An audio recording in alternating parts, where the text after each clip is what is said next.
Generic microprocessor.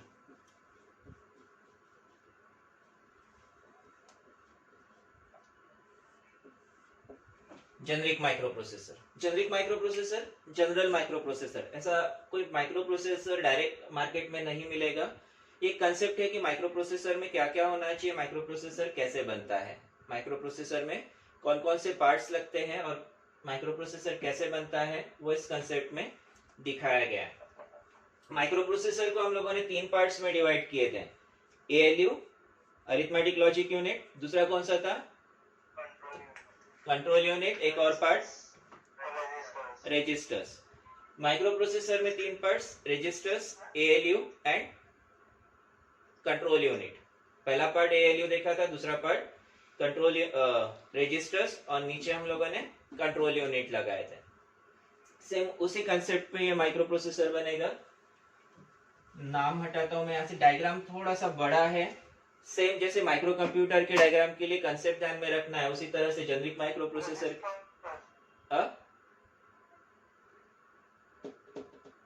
Microprocessor micro computer के लिए जैसे हम लोगों को कंसेप्चुअली ध्यान में रखना है, सेम उसी तरह से जेनेरिक माइक्रोप्रोसेसर को भी कंसेप्चुअली ध्यान में रखना है, 3 पार्ट्स में डिवाइड करके ध्यान में रखना है। पहला पार्ट एएलयू,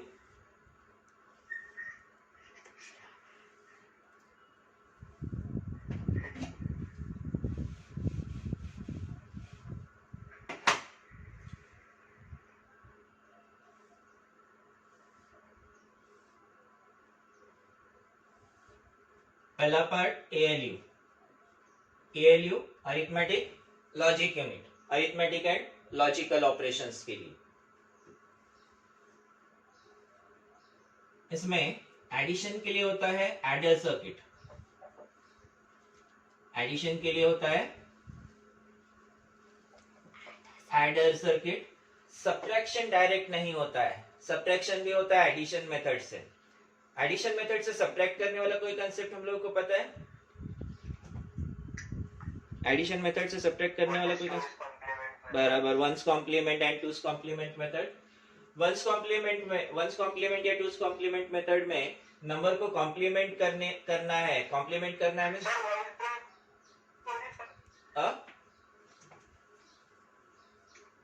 रुद्राक्ष फिर से।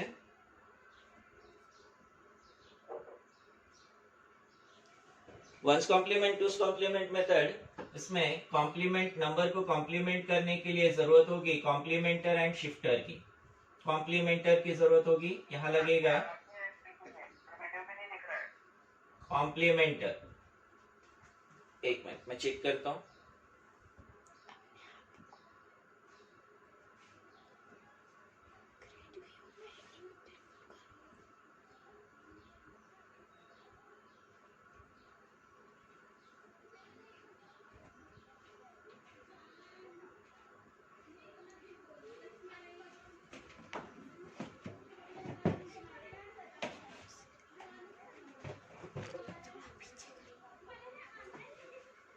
अभी दिख रहा है?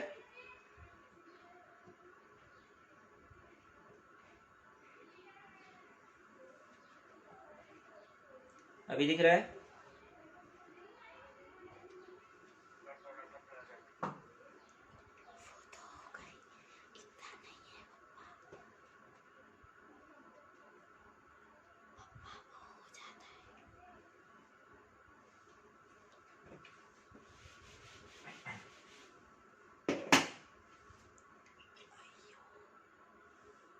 एकदम वीडियो के जैसे नहीं आएगा, थोड़ा सा ब्लर्ड रहेगा ही रहेगा। देखते ट्राई करते हैं। एडर सर्किट, उसके बाद यहां लगेगा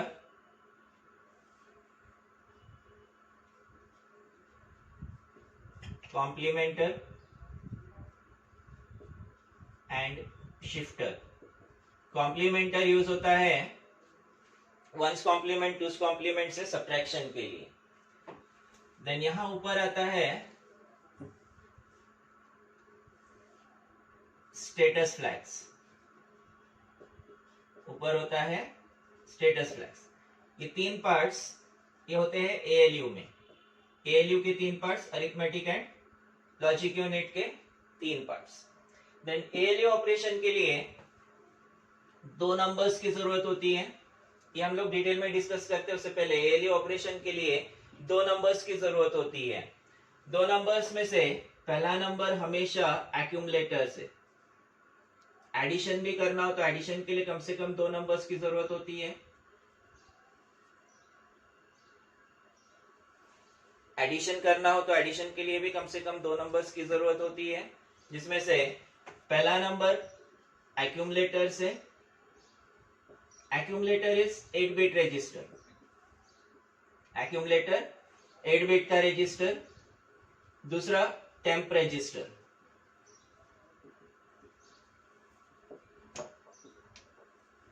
एक्यूमुलेटर 8 बिट रजिस्टर है तो दूसरा रजिस्टर है टेम्प रजिस्टर, टेम्पररी रजिस्टर। ये दोनों रजिस्टर्स 8 बिट के, ये अगर एडिशन करना है तो एडिशन के लिए दो नंबर्स चाहिए। दो नंबर्स में से पहला नंबर एक्यूमुलेटर से ट्रांसफर होगा एडर में, एएलयू के एडर में। दूसरा नंबर ट्रांसफर होगा टेम्पररी रजिस्टर से एएलयू में, यहाँ एडिशन होगा और रिजल्ट वापस आता है एक्यूमुलेटर में, रिजल्ट वापस आता है एक्यूमुलेटर में।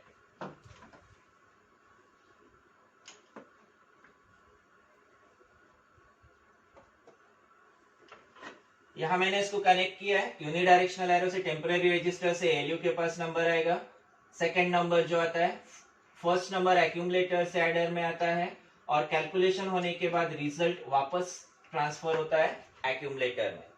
अब दो नंबर्स अगर ऐड करते हैं, दो 8 बिट के नंबर्स अगर हम लोग ऐड करते हैं तो मैक्सिमम रिजल्ट 9 बिट का होता है। अगर 8 बिट के दो नंबर्स हम लोग ऐड करेंगे तो मैक्सिमम रिजल्ट 9 बिट का होता है।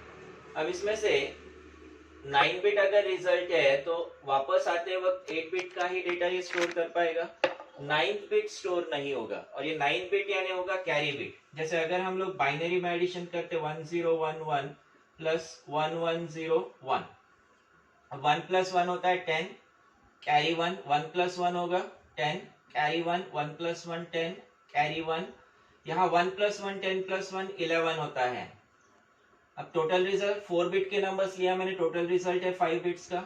अगर 4 बिट का रजिस्टर है, जैसे यहाँ मैंने 8 बिट कंसीडर किया है, तो इस 8 बिट के लिए 8 बिट का नंबर होगा। और अगर 4 बिट का रजिस्टर कंसीडर करते हैं तो ये 4 बिट ही ट्रांसफर हो पाएगा, 5th बिट ट्रांसफर नहीं हो पाएगा। ये 5th बिट यानी है कैरी, 5th बिट मतलब है कैरी। कैरी ये स्टोर होता है स्टेटस फ्लैग में, कैरी स्टोर होता है स्टेटस फ्लैग में। कैरी कहां स्टोर होगा?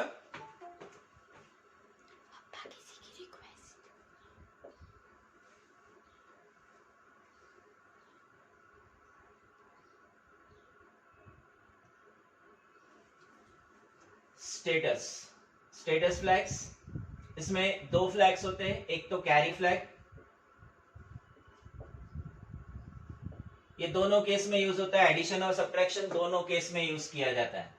Status flags, carry flag, status flags में कैरी फ्लैग, एडिशन और सब्ट्रैक्शन दोनों की केस में यूज होता है।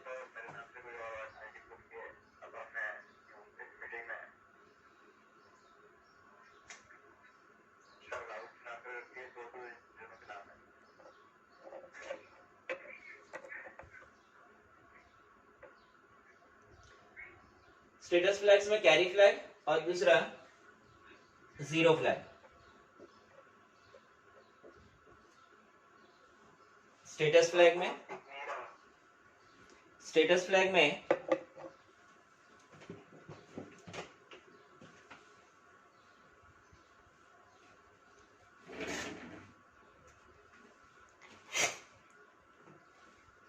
स्टेटस फ्लैग्स में carry flag and zero flag. Carry flag addition होने के बाद जो कैरी जनरेट होता है वो स्टोर करता है। वैसे सब्ट्रैक्शन के केस में कैरी की जगह आएगा बोरो, सब्ट्रैक्शन के केस में कैरी की जगह होगा बोरो। बोरो को भी स्टोर करता है, या तो कैरी फॉर एडिशन, और सब्ट्रैक्शन होता है तो सब्ट्रैक्शन के केस में बोरो स्टोर होता है। वही जीरो फ्लैग ये बताता है रिजल्ट जीरो है कि नॉन जीरो है। It states whether result is 0 और नॉन जीरो. इसका नाम जीरो फ्लैग है, इसका नाम जीरो फ्लैग है. जीरो फ्लैग है. अगर रिजल्ट जीरो आता है, अगर रिजल्ट जीरो आता है तो इसमें स्टोर होगा 1. नॉन जीरो रिजल्ट के लिए स्टोर करता है 0. अगर रिजल्ट जीरो आता है तो जीरो फ्लैग में 1 स्टोर होता है, अदरवाइज नॉन जीरो रिजल्ट के लिए ये स्टोर करता है 0.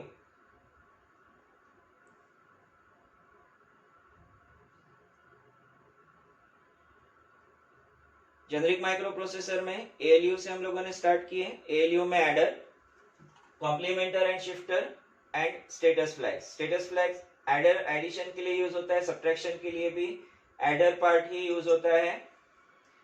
वंस कॉम्प्लीमेंट और टूस कॉम्प्लीमेंट मेथड से सब्ट्रैक्शन होता है. कॉम्प्लीमेंटर एंड शिफ्टर, कॉम्प्लीमेंटर पार्ट यूज होता है सब्ट्रैक्शन के केस में वंस कॉम्प्लीमेंट टूस कॉम्प्लीमेंट के लिए, और शिफ्टर पार्ट यूज होता है रोटेट के लिए. शिफ्टर पार्ट यूज किया जाता है डेटा को रोटेट करने के लिए. ये रोटेट कैसा हो, डेटा रोटेट कैसे होता है वो एक्चुअल हम लोग 8085 में देखेंगे. स्टेटस फ्लैग रिजल्ट का स्टेटस स्टोर करता है. जैसे यहाँ मैंने बताया अगर कोई भी कैलकुलेशन करना है, जिसमें एग्जांपल लिया हम लोगों ने एडिशन का, तो 2 नंबर्स चाहिए. 2 में से ये पहला नंबर ट्रांसफर होगा एक्यूमुलेटर से, दूसरा नंबर ट्रांसफर होगा टेम्परेरी रजिस्टर से. पहला नंबर ट्रांसफर होगा एक्यूमुलेटर से तो दूसरा नंबर ट्रांसफर होगा टेम्परेरी रजिस्टर से. ये दोनों नंबर्स ALU में आएंगे, यहाँ प्रोसेस होगा और रिजल्ट वापस ट्रांसफर होगा एक्यूमुलेटर में. ये ऑपरेशन ध्यान में रखना है, आगे प्रोग्रामिंग में भी सेम ऑपरेशन यूज होता है. ये कनेक्ट होते हैं बस के साथ.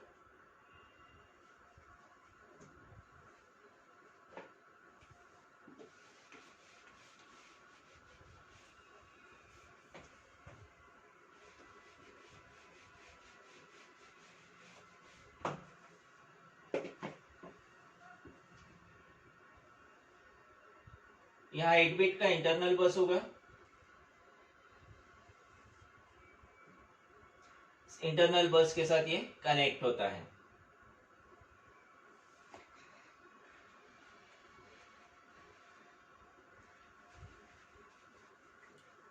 कनेक्ट होता है इंटरनल बस के साथ.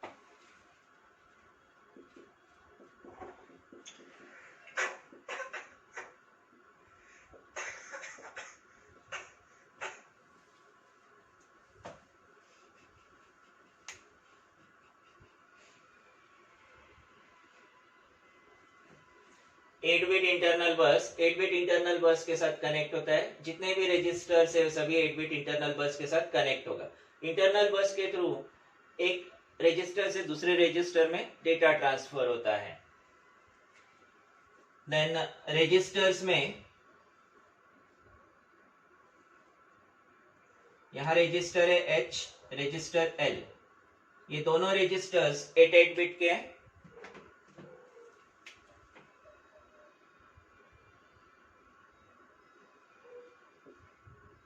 ये सभी रजिस्टर्स 8 बिट के. रजिस्टर एच भी 8 बिट का है, रजिस्टर L 8 बिट का है.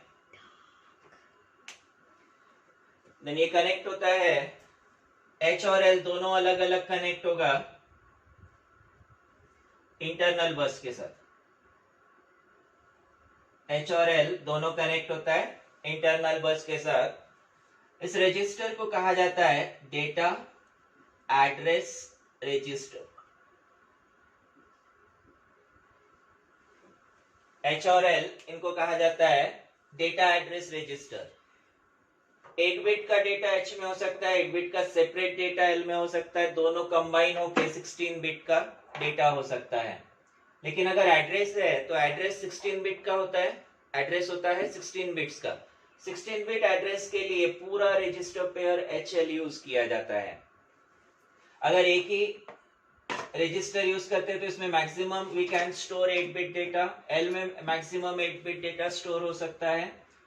ये डेटा सेपरेट यूज होता है. लेकिन अगर एड्रेस के लिए यूज करना है तो एड्रेसिंग के लिए HL को साथ में यूज किया जाता है, एज अ पेयर यूज किया जाता है, HL register pair. Then program counter,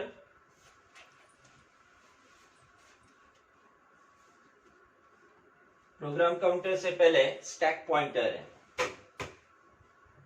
ऊपर नीचे हो गया तो ऐसा बहुत कोई प्रॉब्लम नहीं है ब्लॉक डायग्राम में। यहां इसको आएगा स्टैक पॉइंटर, स्टैक पॉइंटर के बाद program counter,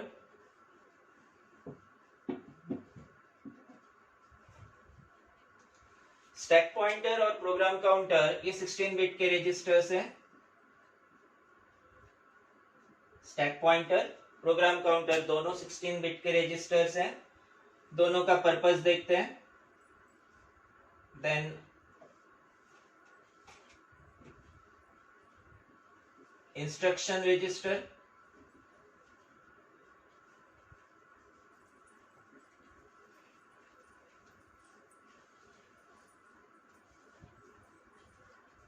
instruction register, instruction decoder.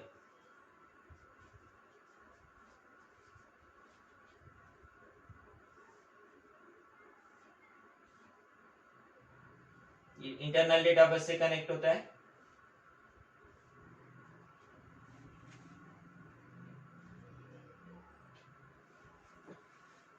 Stack pointer, stack pointer 16 bit का रजिस्टर है।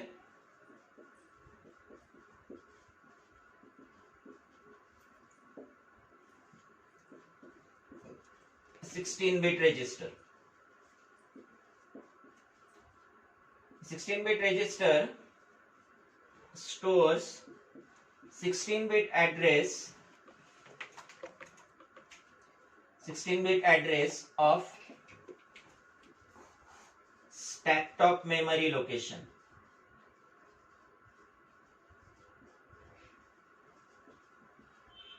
स्टैक मेमोरी, स्टैक मेमोरी ऐसा मेमोरी जिसमें डेटा रिवर्स ऑर्डर में स्टोर होता है। ऐसा मेमोरी जिसमें डेटा रिवर्स ऑर्डर में स्टोर होता है, नीचे से ऊपर स्टोर होते जाता है, ऐसी मेमोरी को कहा जाता है स्टैक मेमोरी। ऐसा मेमोरी जिसका एड्रेस, जिसमें डेटा रिवर्स ऑर्डर में स्टोर किया जाता है, ऐसा मेमोरी जिसमें डेटा रिवर्स ऑर्डर में स्टोर किया जाता है उसे कहा जाता है स्टैक मेमोरी। स्टैक मेमोरी का एड्रेस होता है स्टैक पॉइंटर में। स्टैक मेमोरी का एड्रेस होता है स्टैक पॉइंटर में।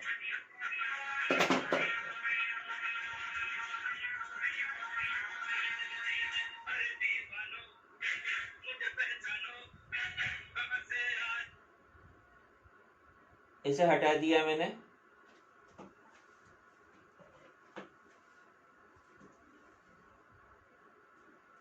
स्टैक पॉइंटर, स्टैक पॉइंटर में होता है 16 बिट का address stack top memory location पे। अब इसमें स्टैक टॉप मतलब अपर मोस्ट फील्ड लोकेशन, जो भी ऊपर लोकेशन फील्ड है इसे कहा जाता है स्टैक टॉप। जो भी अपर मोस्ट फील्ड लोकेशन है, इस अपर मोस्ट फील्ड लोकेशन को कहा जाता है स्टैक टॉप, और इस स्टैक टॉप का एड्रेस होता है स्टैक मेमोरी में। इस अपर मोस्ट फील्ड लोकेशन का एड्रेस होता है स्टैक पॉइंटर एसपी में।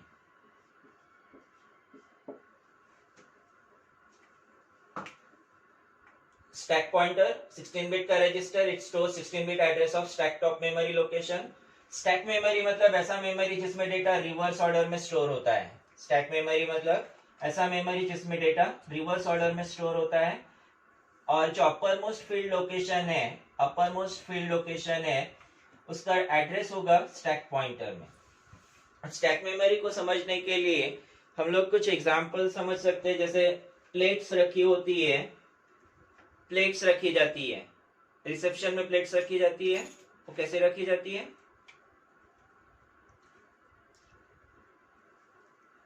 रिसेप्शन किस तरह का सीक्वेंस होता है? एक के ऊपर एक होता है, इसे स्टैक कहा जाता है। वैसे बुक्स हम लोग एक के ऊपर एक रख सकते हैं। अब प्लेट्स का जो एग्जांपल हम लोगों ने लिया है, इस प्लेट के एग्जांपल में अगर बहुत सारी प्लेट्स रखी है, एक के ऊपर एक ऐसे बहुत सारी प्लेट्स रखी है, तो इसमें सबसे पहले कौन सी प्लेट निकलेगी? सबसे ऊपर वाली। ये सबसे ऊपर वाली जो प्लेट है, इस ऊपर वाली प्लेट को कहा जाता है स्टैक टॉप। इसे कहा जाता है टॉप। प्लेट जो एक के ऊपर एक रखी गई है, इनको कहा जाएगा स्टैक।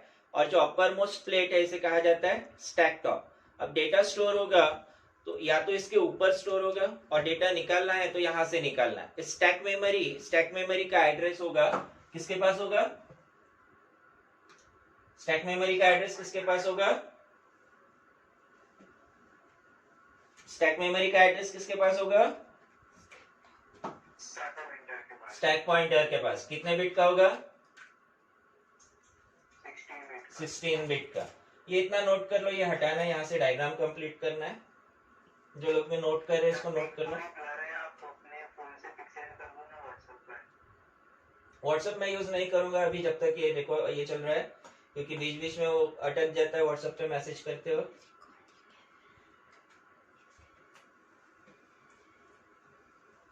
मैं बोलते जा रहा हूँ, लिखते जाओ। Stack pointer 16 bit register.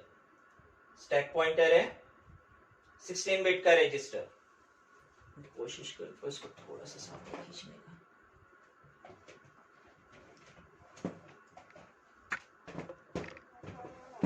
एक मिनट मैं थोड़ा सा लैपटॉप शिफ्ट कर रहा हूँ। अभी क्लियर है? ठीक है।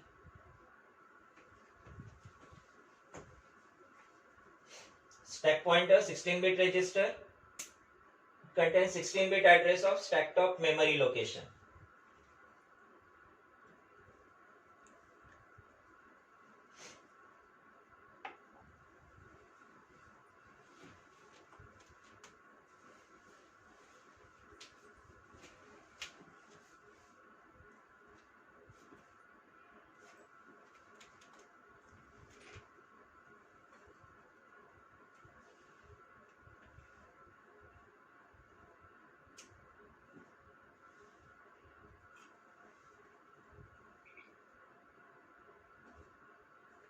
हो गया?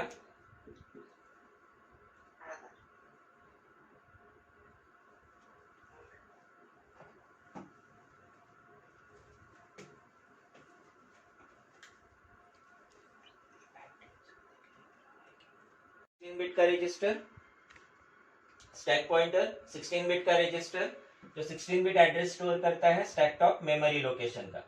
स्टैक मेमोरी मतलब ऐसा मेमोरी जिसमें डेटा रिवर्स ऑर्डर में स्टोर होता है। जो अपर मोस्ट फील्ड लोकेशन है, इस अपर मोस्ट फील्ड लोकेशन यहाँ से डेटा स्टोर करना स्टार्ट करते हैं, यहाँ तक अगर डेटा आ गया तो ये अपर मोस्ट फील्ड लोकेशन यानी होता है स्टैक टॉप। और स्टैक टॉप का एड्रेस होगा स्टैक पॉइंटर में। स्टैक टॉप का एड्रेस होगा स्टैक पॉइंटर में।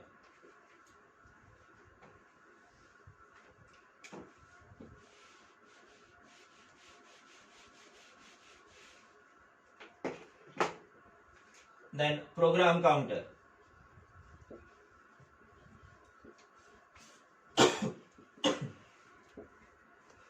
प्रोग्राम काउंटर भी 16 बिट रजिस्टर है। शॉर्ट में इसे पीसी कहा जाता है। Program counter is 16 bit register. It stores 16 bit address of next executable instruction. Program counter it stores 16-bit address of next executable instruction. जब हम लोग कंप्यूटर को प्रोग्राम देते हैं मीन्स कंप्यूटर की मेमोरी में प्रोग्राम स्टोर करते हैं। कंसीडर करते हैं मेमोरी लोकेशन 1000, 1000, 1001, 1002, 1003 ऐसे नंबर ऑफ मेमोरी लोकेशंस है। इसमें प्रोग्राम स्टोर किया जाता है। कंसीडर करते हैं इंस्ट्रक्शन 1, इंस्ट्रक्शन 2, इंस्ट्रक्शन 3, इंस्ट्रक्शन 4 ऐसे नंबर ऑफ इंस्ट्रक्शन स्टोर किए गए।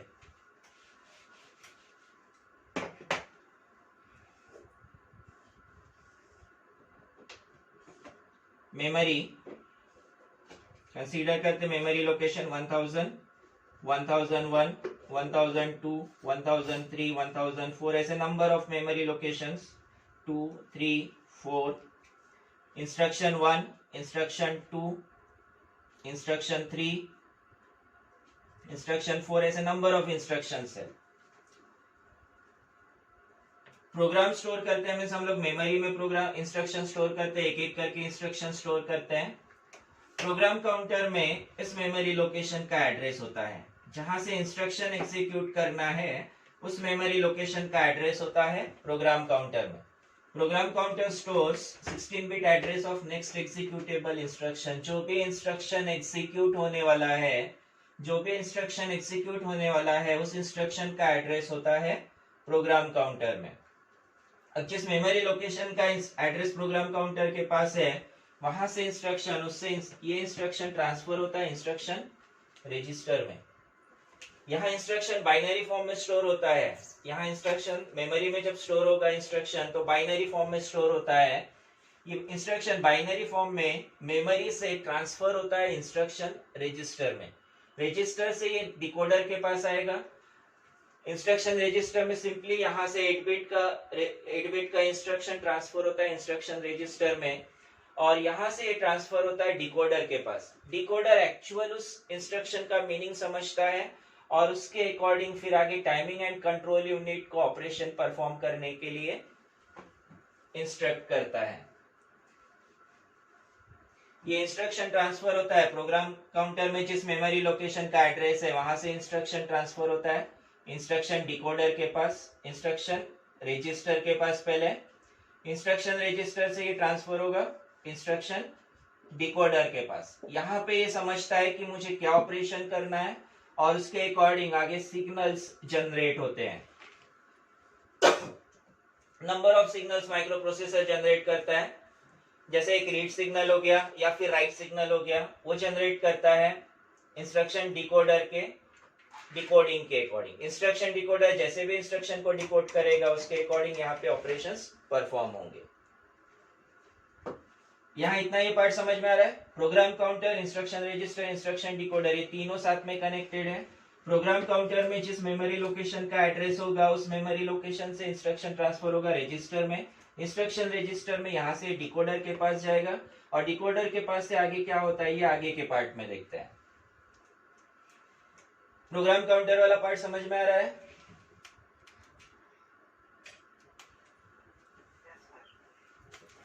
प्रोग्राम काउंटर क्या स्टोर करता है, क्या होता है प्रोग्राम काउंटर में?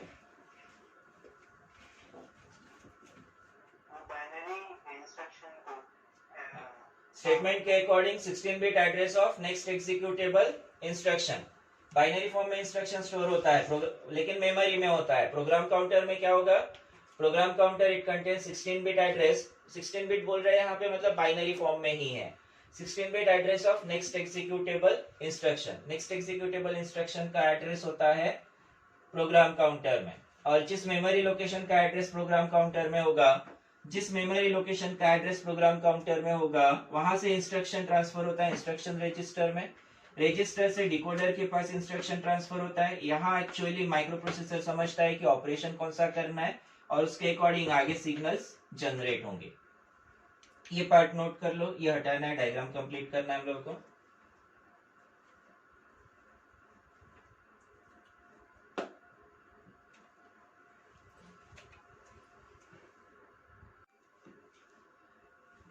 प्रोग्राम काउंटर में प्रोग्राम काउंटर 16 बिट रजिस्टर, इसमें जिस मेमोरी लोकेशन का एड्रेस होगा वहां से इंस्ट्रक्शन ट्रांसफर होता है इंस्ट्रक्शन रजिस्टर में। डिकोडर उस इंस्ट्रक्शन को डिकोड करता है और उसके अकॉर्डिंग नीचे यहां होता है timing and control unit.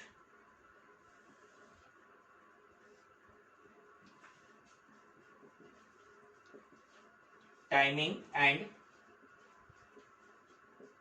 Control unit.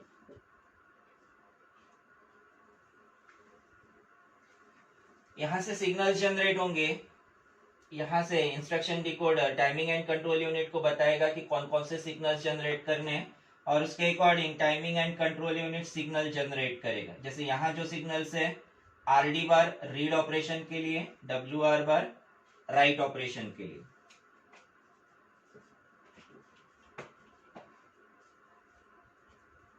Read and write operation. Decoder जो भी इंस्ट्रक्शन डिकोड करेगा उससे ये टाइमिंग एंड कंट्रोल यूनिट समझेगा कि डेटा रीड करना है या फिर राइट करना है। रीड करना है तो मेमोरी से रीड करेगा और राइट करना है तब भी मेमोरी में ही ये डेटा राइट करेगा। देन यहां फिर से दिया है इंटरनल बस।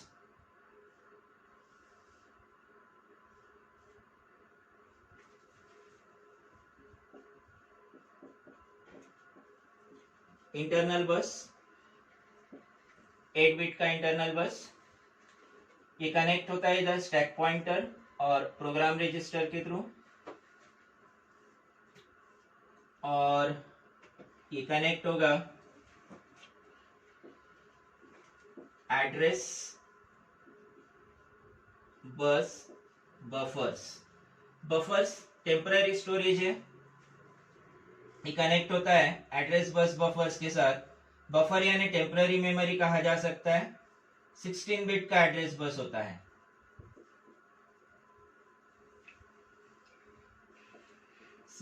Bit address bus, address bus 16 bit का है और 16 बिट एड्रेस बस के लिए बफर्स दिए है। जब तक मेमोरी लोकेशन सिलेक्ट नहीं होगा, इस एड्रेस बस पे जो नंबर है उससे मेमोरी लोकेशन सिलेक्ट नहीं होगा, तब तक बफर्स उस नंबर को होल्ड करके रखते हैं। बफर्स का काम है टेम्पररी नंबर होल्ड करके रखना तब तक जब तक यहाँ से ये मेमोरी लोकेशन सिलेक्ट नहीं होगा।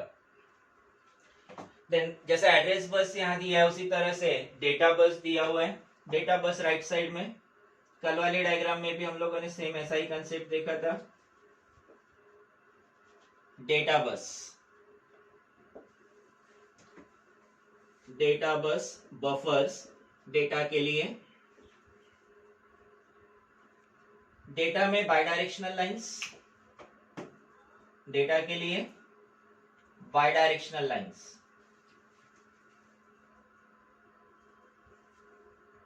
8 बिट डेटा बस। डेटा के लिए बाइडायरेक्शनल लाइंस, दोनों डायरेक्शन में डेटा ट्रांसफर हो सकता है। फिर से इसको बफर्स दिए गए और 8 बिट डेटा बस के थ्रू डेटा ट्रांसफर होता है।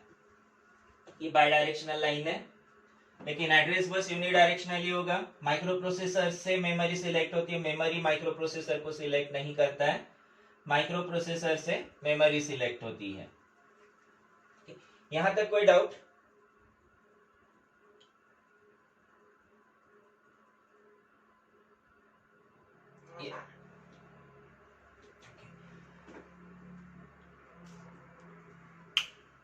देन यहां नीचे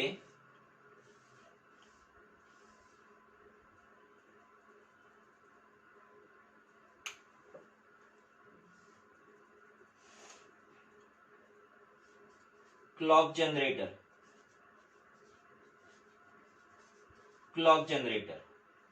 माइक्रो प्रोसेसर को क्लॉक फ्रीक्वेंसी की जरूरत है। जैसे कल के डायग्राम में भी हम लोगों ने माइक्रो प्रोसेसर को क्लॉक फ्रीक्वेंसी लगाए थे। क्लॉक फ्रीक्वेंसी जनरेट करता है क्लॉक जनरेटर। इस क्लॉक जनरेटर में 2 पिन होते हैं, एक पिन X1, दूसरा पिन X2। इन 2 पिन्स पे क्रिस्टल कनेक्ट होता है।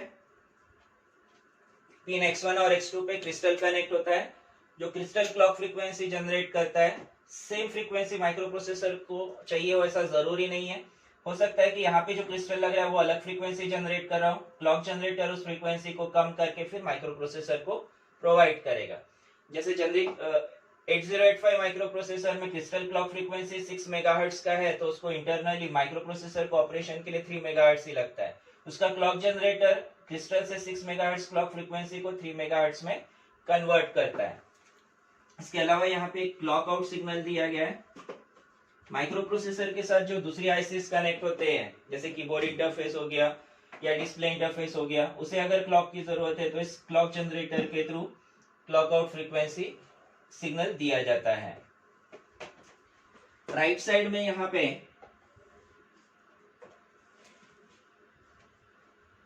Interrupt control,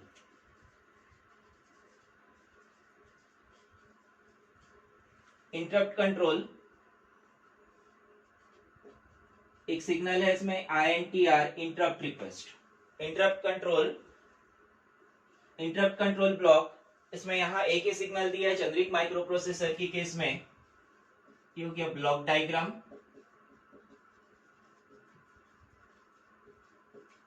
of generic micro processor. Generic micro processor में एक ही इंटरप्ट सिग्नल दिया गया है जिसे INTR इंटरप्ट रिक्वेस्ट कहा जाता है। इंटरप्ट मतलब माइक्रो प्रोसेसर अगर कोई ऑपरेशन कर रहा हो और बीच में हम लोगों ने कोई उसे नया प्रोग्राम दे दिया, यानी करंट प्रोग्राम उसका रुक जाएगा। जैसे अगर मैं पढ़ा रहा हूँ और पढ़ाते वक्त किसी ने मुझे क्वेश्चन पूछा, यानी मैं इंटरप्ट हो गया, करंट प्रोसेसिंग रुक के मैं उसको रिस्पॉन्ड कर सकता हूँ। सेम इंटरप्ट का कंसेप्ट यहाँ पे है। माइक्रो प्रोसेसर कोई एक प्रोग्राम एग्जीक्यूट करते जा रहा हो, कंसीडर करते प्रोग्राम एग्जीक्यूट करते जा रहा है और बीच में इसको कोई दूसरा प्रोग्राम दे दिया, तो माइक्रो प्रोसेसर ये करंट प्रोग्राम से इंटरप्ट हो गया। इंटरप्ट, यहाँ interrupt request signal micro processor को मिलेगा INTR के थ्रू, इंटरप्ट हो गया। अब ये नया प्रोग्राम यहाँ से एग्जीक्यूट करेगा और वापस अपने ओरिजिनल प्रोग्राम पे कंट्रोल ट्रांसफर करेगा। CD DVD के केस में इसको चेक किया जा सकता है। लैपटॉप या कंप्यूटर जो भी आप लोग यूज करते हो, उसमें कोई ऑडियो स्टार्ट करो, ऑडियो वीडियो स्टार्ट करने पर, ऑडियो वीडियो स्टार्ट होने के बाद CD या DVD CD रोम में इंसर्ट करो, CD रोम या DVD राइटर जो भी अवेलेबल है उसमें इंसर्ट करो और फिर चेक करो क्या होता है। जो ऑडियो वीडियो चल रहा है वो ऑडियो वीडियो कुछ सेकंड के लिए रुकेगा, मीन्स पहले यहाँ पे जो इंटरप्ट हम लोगों ने दिया है, नया CD या DVD ओपन करने के लिए बोला गया है, वो ओपन होगा। वो ओपन होने के बाद कंट्रोल वापस ट्रांसफर होगा अपने ओरिजिनल ऑडियो या वीडियो पे। कुछ देर के लिए, कुछ सेकंड के लिए यहाँ समझ में आता है कि ऑडियो या वीडियो रुक गया है। करंट प्रोसेस इंटरप्ट होके नया प्रोसेस स्टार्ट होता है, इसे कहा जाता है इंटरप्ट। इसे और डिटेल में डिस्कस करेंगे हम लोग 8085 के साथ। अभी सिर्फ इंटरप्ट कंट्रोल में एक सिग्नल है INTR इंटरप्ट रिक्वेस्ट, जो माइक्रो प्रोसेसर को इंटरप्ट प्रोवाइड करता है। माइक्रो प्रोसेसर को इंटरनली रिसेट सिग्नल दिया है रिसेट करने के लिए। रिसेट मतलब जैसे कंप्यूटर रिस्टार्ट होता है, पहले से स्टार्ट होता है, सेम वैसे ही इसको रिस्टार्ट करने के लिए रिसेट सिग्नल दिया गया है।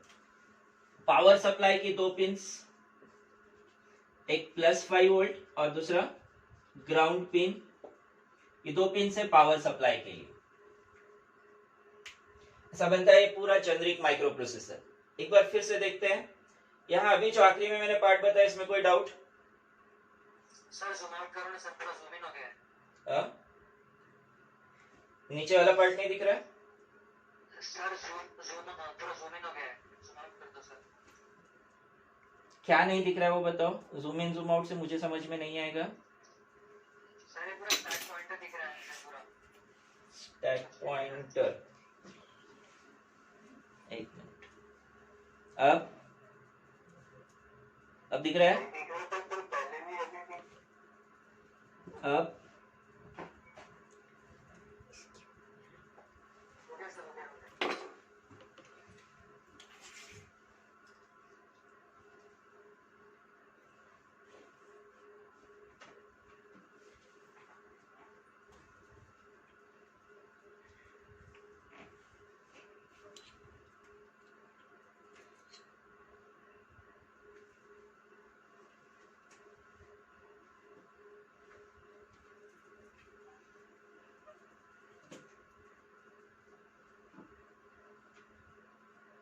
ये डायग्राम नोट्स में अवेलेबल है।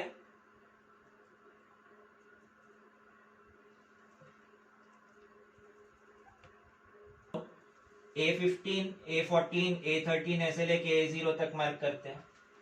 वैसे डेटा बस को D7 से D0 तक मार्क करते हैं।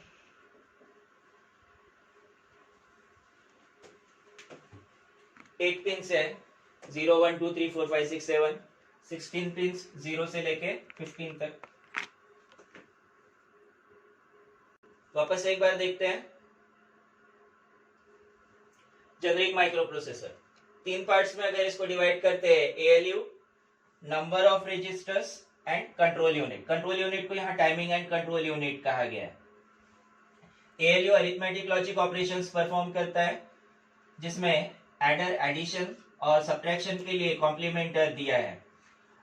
एएलयू ऑपरेशन के लिए दो नंबर्स चाहिए होते हैं, तो दो नंबर्स में से पहला नंबर हमेशा एक्यूमुलेटर से होगा, दूसरा नंबर होगा टेम्परेरी रजिस्टर से। जो भी कैलकुलेशन होना है वो एएलयू में होगा और रिजल्ट ट्रांसफर होगा एक्यूमुलेटर में। लेकिन रिजल्ट ट्रांसफर करते वक्त अगर रिजल्ट 9 बिट्स का है, 8 बिट एडिशन करने पर रिजल्ट अगर 9 बिट्स का आता है तो 9 बिट स्टोर होता है स्टेटस फ्लैग, स्टेटस फ्लैग में कैरी फ्लैग में। यहाँ स्टेटस फ्लैग 2 बिट का है, 2 बिट्स का स्टेटस फ्लैग है, एक तो जीरो फ्लैग और दूसरा कैरी फ्लैग। एडिशन और सब्ट्रैक्शन के बाद जो 9th बिट जनरेट होता है, एडिशन में कैरी, सब्ट्रैक्शन में बोरो, वो स्टोर होगा स्टेटस फ्लैग में। कॉम्प्लीमेंटर वंस कॉम्प्लीमेंट से सब्ट्रैक्शन के लिए, वंस कॉम्प्लीमेंट या टूस कॉम्प्लीमेंट से सब्ट्रैक्शन के लिए तो शिफ्टर यूज किया जाता है रोटेट इंस्ट्रक्शंस में, जो एक्चुअली हम लोग 8085 में देखेंगे। Then data address register, 88 bit के दो रजिस्टर्स, एक H और दूसरा L। कंबाइनली 16 बिट का डेटाबेस में स्टोर किया जा सकता है, लेकिन अगर एड्रेस ट्रांसफर करना होता है, एड्रेस 16 बिट का चाहिए होता है, दोनों को साथ में यूज किया जाता है। एड्रेस ट्रांसफर करते वक्त एड्रेस के लिए दोनों को कंबाइन यूज किया जाता है। डेटा के लिए अलग अलग यूज कर सकते हैं, लेकिन एड्रेस के लिए इनको पेयर में ही यूज करना है। Then stack pointer, 16 bit register, it store 16 bit address of stack top memory location. Program counter, 16 bit register which stores address of next executable instruction। Stack pointer stack memory को point करता है, program counter program memory को point करता है। इस program counter में जिस memory location का एड्रेस है वहां से इंस्ट्रक्शन ट्रांसफर होता है इंस्ट्रक्शन रजिस्टर में। डिकोडर उस इंस्ट्रक्शन को डिकोड करता है और उसके according timing and control unit को सिग्नल्स जनरेट करने के लिए इंस्ट्रक्ट करता है। टाइमिंग एंड कंट्रोल यूनिट में दो सिग्नल्स RD बार WR1, यहाँ दो ही ऑपरेशन बताए गए हैं। 8085 में हम लोग ऐसे नंबर ऑफ ऑपरेशंस देखेंगे। Read operation, write operation, data read करना या फिर राइट करना। क्लॉक जनरेटर दिया है माइक्रो प्रोसेसर की क्लॉक फ्रीक्वेंसी के लिए। इसके अलावा माइक्रो प्रोसेसर के थ्रू किसी और आईसी को क्लॉक सिग्नल प्रोवाइड करना है तो इस क्लॉक आउट सिग्नल के थ्रू दिया जा सकता है। राइट साइड में इंटरप्ट कंट्रोल, जो माइक्रो प्रोसेसर को इंटरप्ट करता है किसी और प्रोसेसिंग के लिए, जिसमें सिंगल पिन दिया है, एक सिग्नल है सिर्फ INTR interrupt request signal. Micro processor को इंटरनली रिसेट करने के लिए रिसेट सिग्नल। पावर सप्लाई की दो पिन, एक +5 वोल्ट और दूसरा ग्राउंड। टोटल ये जेनरिक माइक्रो प्रोसेसर।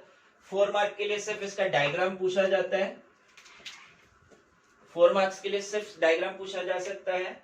4 मार्क का डायग्राम आता है या फिर 4 मार्क का क्वेश्चन इसके पार्ट्स पे पूछा जा सकता है। इस पे क्वेश्चन होता ही होता है, अच्छे से प्रिपेयर करना है।